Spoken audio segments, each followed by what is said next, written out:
At the heart of Italy stands a city layered like a living archive.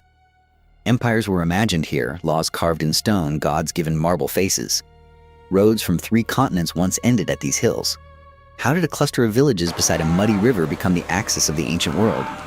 To answer, we walk backward through nearly 3,000 years. Rome still moves at street level, not only in monuments. In the morning, coffee cups clink beside stone that once carried senatorial sandals. Tour groups pause, then dissolve back into traffic. A cracked column drum becomes a casual meeting point. The city is practiced at absorbing the present. The buildings around you are not a single era.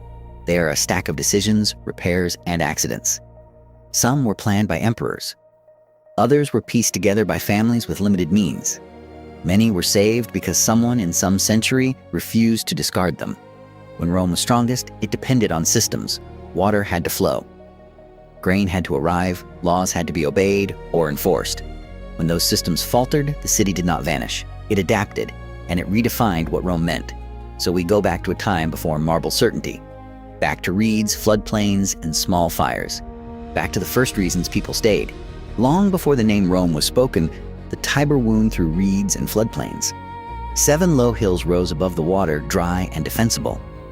Salt from the coast traveled inland along dusty tracks. Shepherds of the Latin tribes built round huts of wattle and clay. Etruscan merchants passed nearby carrying bronze and painted pottery. The place offered crossings, trade, and protection from raiders. Fishermen mended nets while smoke drifted from cooking fires. From these modest rhythms, a future capital waited to be born. The river taught early communities patience and caution. In wet seasons, it spread into shallow, dangerous water. In dry seasons, it offered a ford and a meeting place. A good crossing attracts strangers, and strangers attract trade. The hills mattered because they broke the landscape into defensible pieces. A watchman on a ridge could see movement in the low ground. A family could retreat upward when raiders appeared. Security is often the first condition for growth. These communities did not think in terms of empire. They thought in terms of cattle, grain, and safe winter storage. Salt-hardened meat and preserved fish. Clay vessels guarded oil and wine from spoilage. Bronze tools made fields more reliable. Each small improvement raised the odds of survival. Contact with richer neighbors shaped ambition. To the north, Etruscan towns showed what urban life could become. They had wider trade, stronger craft traditions, and more visible wealth. Passing merchants brought styles, objects, and new expectations. Even without conquest, ideas can cross borders. Over time, separate hilltop groups drifted toward shared spaces. Paths between them became routine. Routine became obligation. And obligation, slowly, became a single place called ours. Tradition placed the founding in the 8th century before Christ. A sacred boundary was cut into the soil, separating order from wilderness. The first kings ruled a mixed people of Latins, Sabines, and Etruscans. They drained the swamps and laid timber bridges across the river. Markets gathered beside the Forum, a hollow between the hills. One figure, Servius Tullius, organized citizens by wealth for military duty. Temples rose to Jupiter and Mars, guardians of war and sky. From the beginning, religion and politics shared the same stones. The early city was built as much by engineering as by myth. If the low ground stayed swampy, public life would remain fractured. So drainage became a political act. The more the valley dried, the more the hills were forced together. Etruscan influence likely deepened this shift. Etruscan builders were skilled at large projects and urban planning. Early Rome adopted techniques and tastes that fit a growing center. The city's identity became practical rather than purely tribal. Defenses also matured. A settlement that draws trade also draws predators. Ditches, embankments, and guarded approaches turned habit into boundary. Within those lines, authority could be enforced consistently. Outside them, danger remained a permanent argument for unity. Markets changed social rhythm. A market day creates timekeeping without written calendars. People learn who sells grain fairly, who cheats weights, who offers credit. Disputes grow more frequent, and so do judgments. Law begins as a way to prevent feuds from consuming the whole place. Religious practice moved alongside this growth. Rituals marked seasons, alliances, and oaths. A shared god was also a shared promise. The earliest Rome built cohesion by repeating the same gestures together. By the end of the regal period, Rome was no longer only huts. It was an organized community with a center of gravity. The next question was who should control that center. In 509 before Christ, the monarchy fell to a revolt of nobles. Power passed to elected consuls and a council called the Senate. Citizens argued fiercely about debt, land, and the rights of the poor. Armies of farmer soldiers pushed outward against neighboring cities. Victories brought new fields, new slaves, and new anxieties. Stone roads stitched the peninsula together, mile by measured mile. The Roman legion became a disciplined machine of shields and spears. In the streets, bakers sold flat bread while children learned letters on wax tablets. The Romans later dated the beginning of the Republic to 509 BCE. Whatever the messy realities behind that date, a new pattern formed. Magistracies rotated. Ambition was channeled into offices with limits. Public life became a contest governed by procedure. The struggle did not vanish. It moved into institutions. The Senate gathered experience and influence. Popular assemblies claimed the authority of the citizen body. Tension between elite control and broader participation became a permanent feature. Law grew more formal because memory was not enough. When politics turns on precedent, people argue about what always meant. Writing rules down reduces that argument but never ends it. Courts and public judgments became part of the city's daily theater. Rome's expansion in Italy also demanded diplomacy, not only war. Conquest created obligations to allies and subjects. Some communities gained partial rights. Others supplied troops. Rome learned to rule by building networks, not only by winning battles. Military practice hardened with experience. Training mattered because citizen armies could not rely on professionals alone. Discipline created predictability. Predictability created victory. Victory created resources, and resources created new political pressures. Daily life kept its grain and smoke texture. Most people rose early. They worked in shops, fields, or workshops. They visited patrons for help, then returned to labor. The Republic was argued in grand spaces, but lived in narrow streets. And as Rome grew stronger, it met enemies larger than its neighbors. The next struggle would be for the sea. Across the sea, the rival power of Carthage challenged Roman ambition. 3 punishing wars tested the young republic to its limits. Hannibal crossed the Alps with elephants and terrorized Italy. Yet Rome endured, raising new legions after every defeat. When Carthage finally burned, the Mediterranean lay open. Gold and grain flooded the capital, along with restless slaves. Wealth sharpened inequality between senators and commoners. Reformers like the Gracchi brothers tried to heal the divide.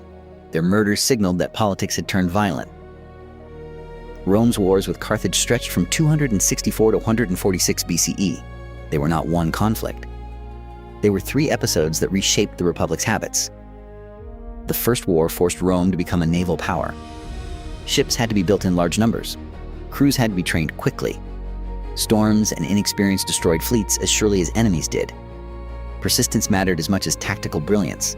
The Second War brought terror into Italy itself. Hannibal's victories created a sense of vulnerability the city rarely felt. Rome's response was institutional endurance. It replaced losses repeatedly, drawing on allies and manpower. War became an engine that consumed generations. After victory, empire did not feel like peace. It felt like acceleration. Provinces had to be taxed and governed. Armies had to be paid. New wealth poured into Rome and concentrated in elite hands. Large estates expanded while smaller farmers struggled to compete. This inequality had visible consequences. More citizens depended on patrons. Crowds gathered more often in the forum. Politics became louder and threats became normal language. The killings of reformers did not solve problems. They proved that violence could be useful. Rome had conquered rivals abroad, but it had not conquered itself. A republic that rules an empire must decide who benefits from power. As that decision stalled, generals became the shortcuts. Civil war was no longer a distant fear. It was the next stage. Ambitious generals now competed for the loyalty of soldiers. Julius Caesar conquered Gaul and returned a hero to Rome. Crossing the Rubicon, he chose civil war over obedience. Crowds cheered his triumphs, fearing and loving him at once. He reformed the calendar and planned grand public works. On the Ides of March, knives ended the experiment of one-man rule. The Republic staggered, unable to recover its balance. Power would soon belong to the strongest survivor. The late Republic turned military success into political leverage. Commanders promised land and rewards to soldiers. Soldiers promised loyalty to commanders. The state, increasingly, followed the army's personal bonds. Caesar's rise was not only charisma, it was structure. He offered veterans a future. He offered the city games and grain. He offered elites a bargain, accept him and stability returns. But bargains of that kind always carry fear beneath them. After Caesar's death, the Republic did not heal. Assassination created a vacuum, not a restoration. Rival factions mobilized, propaganda flooded Rome in speeches, rumors, and public displays. The The streets became a political weapon. Power ultimately narrowed to a final contest. Victory required not only armies, but legitimacy. Who spoke in the name of Rome? Who could claim tradition while breaking it? The winner would not advertise himself as a king. He would claim to be a servant of the state. This is where Octavian enters the story. Young, calculating, and patient. He learned that the city was tired of instability. He would offer peace in exchange for control. Octavian, later called Augustus, mastered rivals with patience and force. He clothed monarchy in the language of restored tradition. Peace spread along the frontiers, guarded by legions on distant rivers. Aqueducts carried mountain water to baths and fountains. Citizens crowded amphitheaters for games and spectacles. Writers praised the new age while remembering lost freedoms. Rome grew to 1 million souls, the largest city on earth. From Britain to Syria, taxes and laws flowed toward the capital. In 27 BCE, Octavian took the title Augustus and presented his rule as a restoration. The language mattered because Romans distrusted open kingship, so the empire began wearing republican clothing. Augustus stabilized the state by controlling key levers. He ensured loyal troops were funded and stationed strategically. He managed political offices so rivals could rise, but not threaten. He shaped public culture through building and ceremony. Stone became policy. In the city, monuments argued that Rome was permanent. New forums organized civic life around imperial presence. Temples and arches tied victory to divine favor. Public space taught citizens what authority looked like. Water was part of that lesson. Aqueducts were visible promises of competence. Fountains made abundance public. Baths made comfort social. These were not luxuries alone. They were tools of cohesion. Yet Rome's greatness depended on fragile logistics. Grain fleets had to arrive reliably across long sea routes. Warehouses, distribution, and policing mattered as much as marble. When supply faltered, unrest followed quickly. Rome's population at its peak is often estimated around 1 million, but exact numbers cannot be confirmed. What can be confirmed is scale.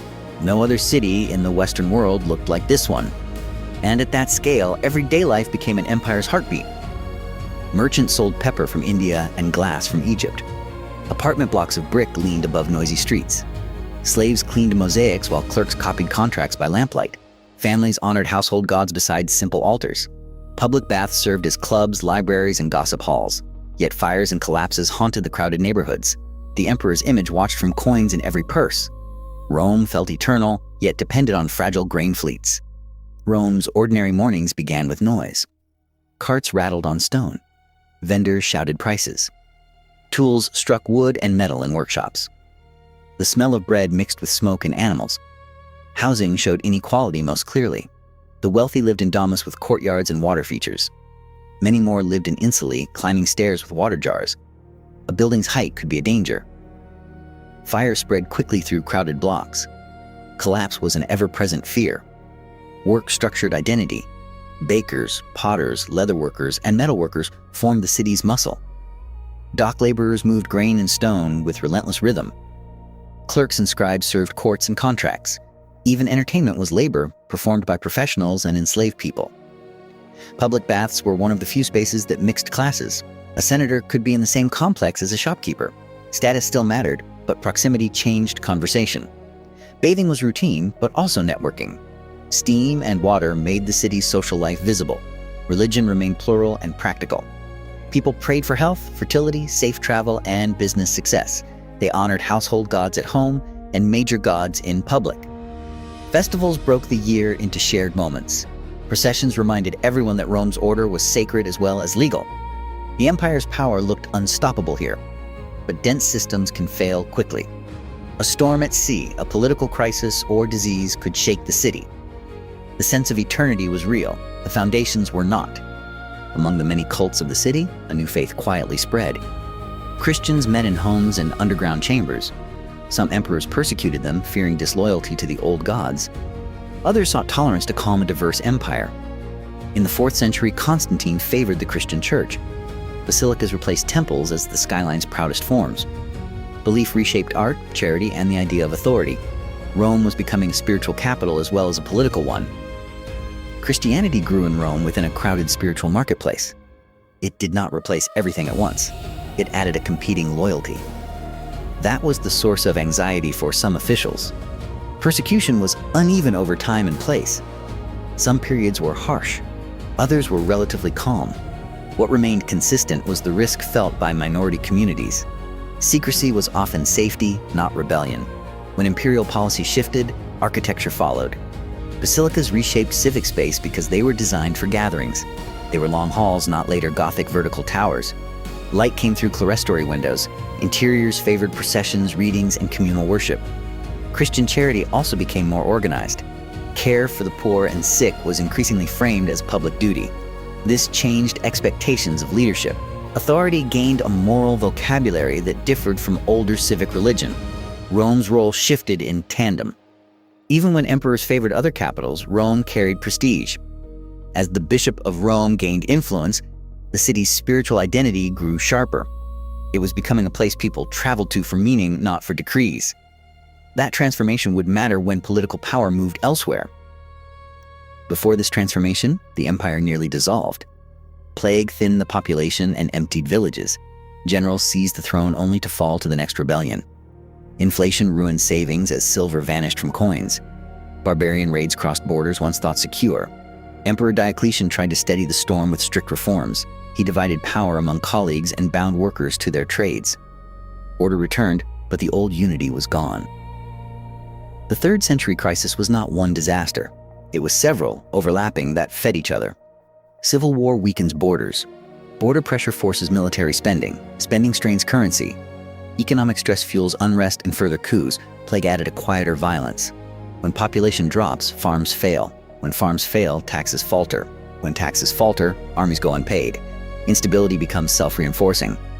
Diocletian's reforms aimed to interrupt that cycle. Dividing authority reduced the chance that one death collapsed everything. Administrative restructuring sought more predictable taxation. Efforts to control labor tried to lock production into place.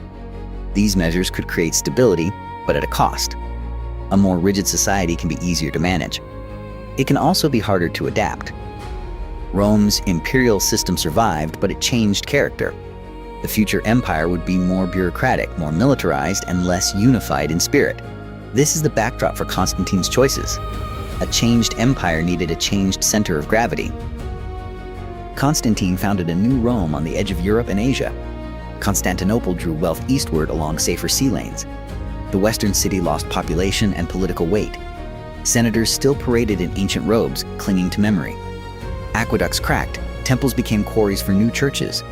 Yet pilgrims arrived believing the apostles had blessed these streets. Rome learned to live on prestige rather than power. Its future would be guarded by bishops more than emperors. Constantinople drew administration, wealth, and attention eastward. Rome remained symbolically immense, but practically sidelined. That imbalance shaped the city's late antique landscape. Old monumental spaces became sources of building material. Stone was reused because quarrying new stone was expensive. Temples and civic buildings could be dismantled for blocks. This reuse created a literal layering of eras. A church could carry the bones of a shrine. The Senate lingered as a social class, even as power drained away. Noble families competed for influence within the city's shrinking sphere. Their wealth preserved certain traditions. Their rivalries also destabilized local politics. Pilgrimage began to intensify Rome's new role. People came seeking apostolic memory and sacred geography. This created new economies: hostels, guides, relic trade, and charity networks. Rome began to survive through attention rather than command. When threats returned to Italy, this new identity mattered. A city that no longer ruled could still be targeted. Prestige can be a form of wealth. In 410, the Visigoths sacked Rome, shocking the known world. 45 years later, the Vandals plundered it again. The last Western emperor faded into obscurity in 476, where Gothic kings ruled Italy while respecting Roman customs. Markets shrank, and farmland returned to marsh. Marble statues toppled, their bronze melted for tools. Yet monasteries preserved books, and the Pope gained influence. The city slept among ruins, dreaming of its former might. The sack of 410 CE was a psychological rupture. Rome had been attacked before in distant memory, but not like this. The idea of Rome as untouchable was broken. The Vandal capture of Rome in June 455 CE confirmed the pattern. The city's defenses and political coordination were too weak. Looting was not only theft, it was proof that the Western system could not protect its center. In 476 CE, the last Western emperor, Romulus Augustulus, was deposed. Western imperial authority did not end in a single theatrical collapse. It dissolved into new rulers and new arrangements. Ostrogothic kings maintained many Roman customs in Italy. Roman law and administration remained useful.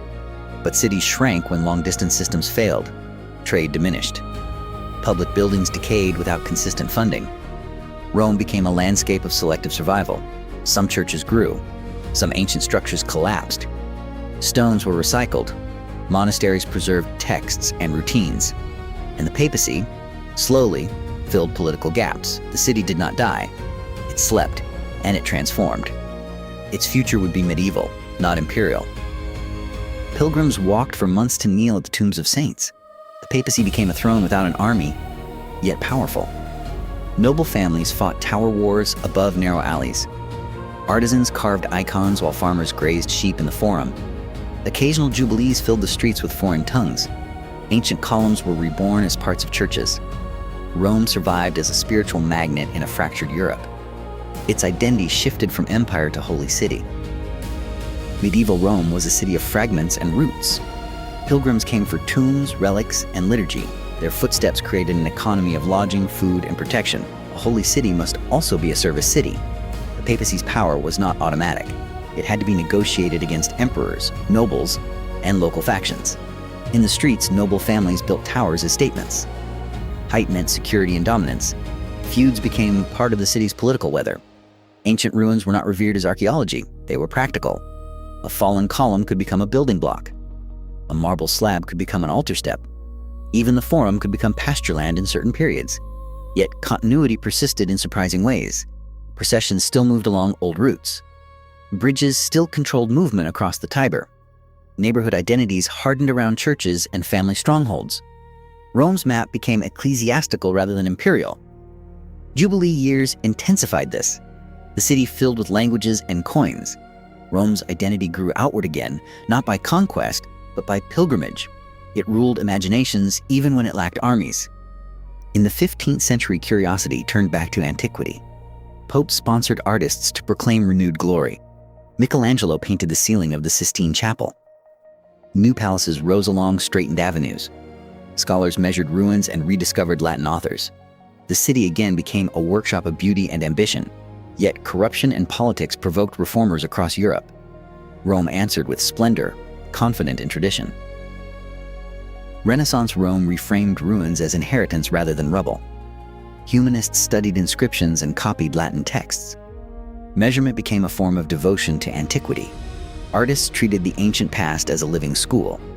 Papal patronage turned this fascination into a program. Building was political theater. A rebuilt Rome signaled legitimacy and authority. Streets were straightened to create ceremonial routes. Piazzas were shaped for display. Artists worked in a city that was also a quarry. Ancient marble was reused, recarved, and reimagined. Fragments of statues influenced new bodies in stone. Domes and facades borrowed classical language to claim continuity. But this was also an age of conflict. Reform movements criticized corruption and power. Rome's response often favored spectacle and institutional strength. The result was a city that doubled down on imagery. If the faithful doubted, the city would overwhelm doubt with art. This sets the stage for the Baroque. Renaissance recovered antiquity. Baroque would choreograph it. Baroque architects staged the city like sacred theater. Bernini's colonnade embraced pilgrims before St. Peter's. Fountains turned ancient aqueduct water into music. Processions wound through plazas designed for awe. Rome ruled hearts rather than provinces. Foreign travelers filled diaries with wonder and criticism. The past was not erased but choreographed. Every corner whispered layers of time. Baroque Rome mastered movement. Architects designed not only buildings but approaches. A street would narrow, then open into a sudden plaza. A facade would catch light at the right hour. The city became a sequence of controlled revelations. Water returned as a major actor in this drama. Fountains were not only decoration, they were proof that infrastructure still worked. They offered sound, motion, and relief in summer heat. They also made public space feel alive. Pilgrimage and ceremony shaped urban planning. Routes between major churches were emphasized. Obelisks and markers helped guide crowds. Rome learned to manage visitors at scale again. Not soldiers this time, but pilgrims and travelers. Foreign visitors arrived with notebooks and expectations. Some came for devotion. Others came for education. Many came for both, whether they admitted it or not. Their diaries spread Rome's image across Europe. Baroque Rome did not erase earlier layers. It staged them. An ancient column might appear framed by a new facade. A medieval alley might lead into a grand church front. The city became an argument that history could be directed. That argument would face a new pressure in the modern age. National politics would reshape Rome more violently than any architect. The 19th century brought a different revolution. Italy united and Rome became the national capital in 1870. New ministries and boulevards cut through medieval quarters. Archaeology exposed forums long buried under soil. Trains connected the city to the wider peninsula. Crowds debated monarchy, republic, and the role of the church. Ancient monuments now shared space with modern banks. The Eternal City learned the rhythm of industry. In October 1870, after a plebiscite, Rome became the capital of a united Italy. A papal city was forced to become a national administrative center. That shift demanded space, roads, offices, and barracks. Modern government has its own architecture. New districts expanded beyond older cores. Boulevards cut through medieval textures. Some changes were celebrated as progress. Others were mourned as destruction of living neighborhoods. Modernity arrived with both order and loss. Archaeology became a competing force in city planning. Excavations exposed ancient forums and monuments. The ancient past re-emerged under modern streets. This created a new kind of prestige. Rome could sell its antiquity as identity and as economy. Railways and industry altered pace. Migration increased. Inequality took new forms. Banks rose near ruins. Ministries rose near churches. The city's old layers did not disappear. They were repurposed and surrounded. Rome now carried two burdens at once. It had to function as a modern capital. It also had to perform as the symbolic heart of Italy. That tension would sharpen under 20th century ideologies and war. 20th century wars tested Rome's fragile heritage. Fascist rulers staged grand parades beside classical arches. During the Second World War, fear echoed in the catacombs. Allied bombs struck rail yards and crowded neighborhoods. Liberation returned political freedom but left scars. Post-war growth filled suburbs beyond the ancient walls. Tourism revived, guided by scholars and storytellers. The city balanced remembrance with renewal. 20th century regimes understood Rome's symbolic power. Ancient imagery could be used to claim legitimacy. Parades and architecture tried to borrow authority from ruins. The city became a stage for competing futures. During the Second World War, Rome's daily life narrowed under fear. Shortages tightened. Rumors moved faster than news. Families listened for aircraft and sirens. Shelters filled with whispered prayers and controlled breathing. Old underground spaces felt newly useful. Allied forces entered Rome in early June 1944. Britannica describes Allied entry on June 5, 1944 in its Italian front summary. Other reputable institutions often cite June 4th. The exact day varies by source and definition of entry, and I cannot confirm a single universally agreed framing from one citation here. After the war, expansion accelerated. Suburbs spread beyond older walls. Cars reshaped streets. Tourism grew into a major force. Scholars and conservators worked to protect what could be protected. The city's identity became partially curated for visitors. Yet it remained, stubbornly, a living place. Memory in Rome is not static. It is negotiated with every restoration and every excavation. The city rebuilds, then reinterprets what rebuilding meant. Today, Rome breathes with many centuries at once. Scooters pass columns raised before the birth of Christ. Children play soccer where emperors once reviewed legions. Archaeologists still uncover mosaics beneath cellars. Pilgrims and commuters share the same cobbled lanes. The river Tiber reflects domes, antennas, and laundry lines. Life continues among the most eloquent ruins on Earth. History here is not a chapter but a companion. To live in Rome is to live with interruptions from the past. A new metro line uncovers a mosaic. A renovation reveals an older wall. Traffic pauses for a procession whose route predates engines. Time here is not linear. It is layered. What survives most clearly is the shape of Roman choices. The Forum still anchors the imagination of civic life. The Pantheon still defines interior space with simple geometry. Bridges still determine how the river divides the city. Even when functions change, the underlying map persists. Rome's identity is also carried by repetition. Morning markets, evening piazzas, the habit of gathering, arguing, eating, and watching. These are not uniquely Roman acts, but in Rome they happen beside evidence of earlier versions of the same acts. The city does not require you to believe in its greatness. It simply surrounds you with reminders of scale and survival. Empires vanish. Stones remain until they are reused. And what is reused becomes new history. So when evening bells move across the hills, the sound travels through centuries. Not as nostalgia, as continuity. Rome listens to itself and keeps going. From shepherd huts to imperial forums, from catacombs to cinemas, Rome has never finished becoming itself. Each generation added a stone, a scar, a prayer, a song. Empires vanished, yet the city endured by changing shape. To walk these streets is to cross invisible centuries. Rome reminds the world that time can wound and still preserve, and as evening bells move across the hills, the past listens to the present, breathing in the same eternal air.